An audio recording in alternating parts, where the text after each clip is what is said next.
Hello guys! Ayan na yung aking spaghetti. Tapos na guys. Dito pa lang sa kawali. Mamaya ko na ililipat. Doon pagkakain na. Wala pa sila guys eh. Wala pang aking mga bisita. Naluto ko na lahat ang aming kakainin ngayon. Yan guys. Ang mga naluto ko na. Diyan na ang pansit. At yung biko. Ayan na guys, ang biko.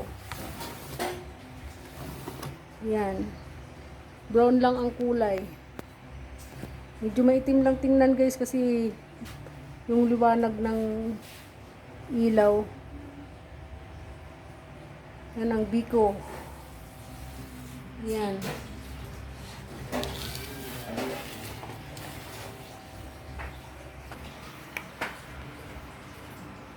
Yan guys, ang biko.